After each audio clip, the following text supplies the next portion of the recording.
The study of the film Sorry to Bother You and Bicycle Thieves offers rich insights because through comparison, the films display the problems with capitalist systems as a whole that stretch beyond time or place, humanizing the effects of the system through their protagonists. The context of both of these films are the framework for their functions as texts that can be viewed through a Marxist lens, each taking direct inspiration from their settings.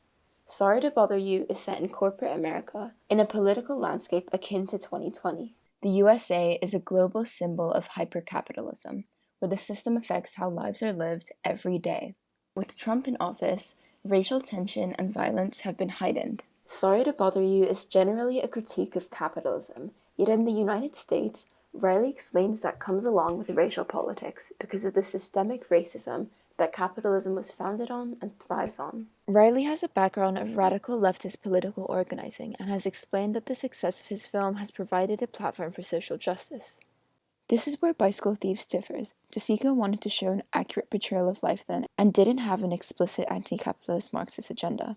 Its creation had a subsequent effect that encouraged change, which is why a Marxist lens can then be applied. Bicycle Thieves is set and was filmed in post-war Italy, where the Italian economy was slow to grow and many found themselves unemployed and in poverty. A common thread between the two films is the cyclical nature of their narratives that reflect life in capitalism. I will structure my study to reflect this, going through the stages that I've identified in each protagonist's lives. Firstly, both films begin with a clear indication of their aims and motivation: money. It's established that they are lower class, yet find jobs to attempt to keep themselves afloat. This is seen in Bicycle Thieves, when Antonio sells valuable bedsheets in order to afford a bike. In this scene, the spatial relations of the characters and the setting within the mise-en-scène express the class divisions between proletariats and the bourgeoisie. The pawnshop separates itself from the crowd with a wall, only a small window allowing for any interaction. When the camera is positioned on the pawnbroker side, one can only see a small section of the crowd, the window cutting off what is insinuated to be an almost endless amount of people. This emphasizes the inequality of classes, the bourgeoisie only being for a select few, leaving majority to suffer. Furthermore, this wall not only creates a physical divide between the struggling crowd and the wealthy pawnbroker, but also a figurative one. The pawnbroker is representative of economic institutions, which are self-serving and closed off from the masses. The staircase scene at the back of the pawnshop symbolizes a social ladder, one that the pawnbroker can access, yet the crowd cannot. Early in our protagonists' careers, they both face problems that are detrimental to the quality of their work. Antonio's bike is stolen, and Cassius isn't appealing to buyers. This is where the faults of capitalism truly become evident. The decisions and sacrifices that both protagonists make in order to solve these problems and earn more money question the morality and dignity of life in a capitalist system. In Sorry to Bother You, Cassius is told that he needs to perform to succeed. You want to make some money here? Then read the script with a white voice. It's like, sounding like you don't have a care.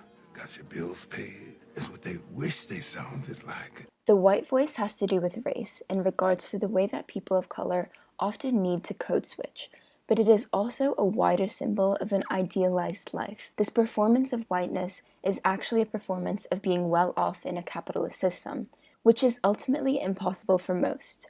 The white voice was dubbed over by white actors, meaning that it is non-diegetic.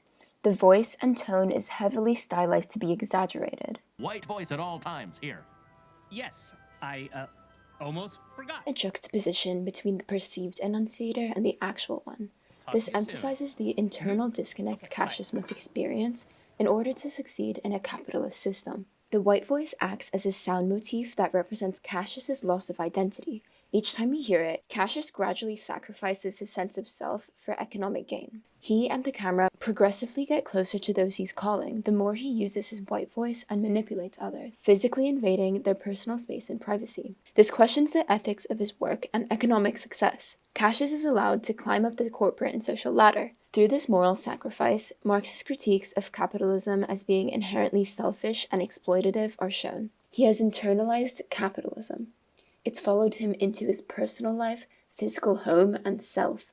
By having the sound motif appear outside of the workplace, suddenly It's invading his own privacy, a comment on the way that capitalism changes how people live in an individualist society such as the US. Both protagonists make sacrifices that are detrimental to those around them, and also themselves, a display of Marxist ideas of it being problematic to live only in pursuit of wealth. Antonio's morals are pushed to the side. He slaps his son Bruno, the search for a money-inducing object becoming an obsession that masks his identity as a father. Bruno is clearly placed as the victim, not looking at his father with the same admiration that once was. This is shown through his body language and distance kept from him. With his son out of Antonio's sight again, he hears that a boy is drowning and thinks that it's Bruno. A visual parallel is created where Antonio runs through a tunnel to find Bruno, just as he did with the bike. By comparing Bruno to the bicycle, the latter has such a strong presence that it becomes a character of itself. Yet the possible death of his child puts his misfortune into perspective. This comparison suggests that Antonio has finally figured out what has been important all along and creates a sense of guilt. This is a critique of the way that in recovering post-war Italy, national economic deprivation in tandem with capitalism forced the poor to prioritize money and economic gain over morals, relationships, and emotional attention that is needed to live a life of dignity. In the next phase of their narratives, the protagonists reflect on and feel the psychological effects of their capitalist systems.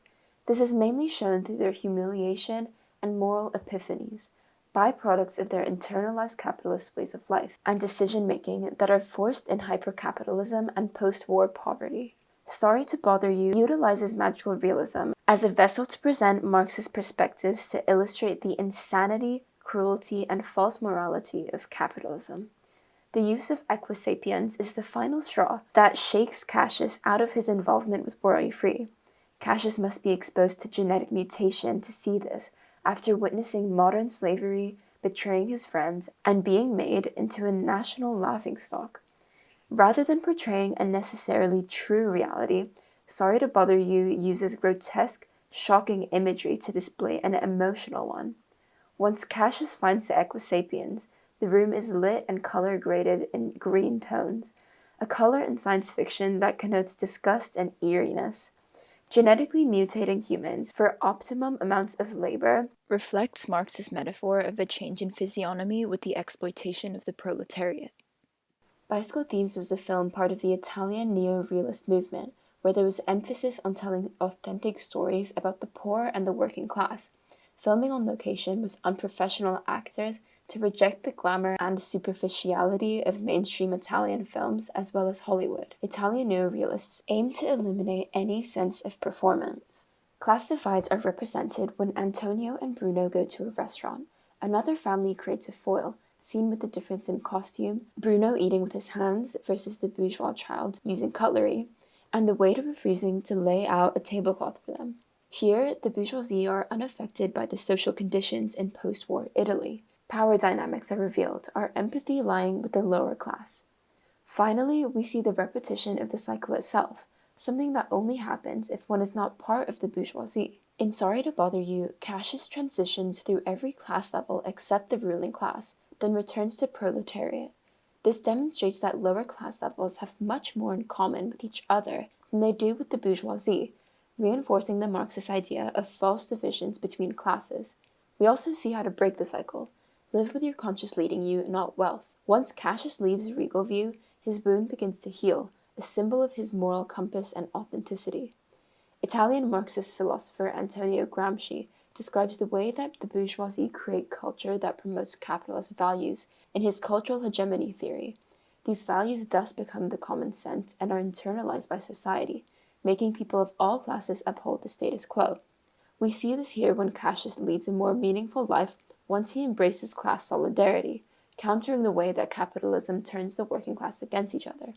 It also illustrates that the very roots of capitalism, working one's way up to the top, is a problematic illusion constructed by capitalists. Yet he's still part of the cycle because he holds on to some material things he's gained from his time on top. A dissimilarity here is that Bicycle Thieves provides no solutions. Antonio ends up stealing a bike, inadvertently born of desperation, making the cycle of suffering happen to someone else and creating divisions between the working class. This is an ultimate act of humiliation and shame.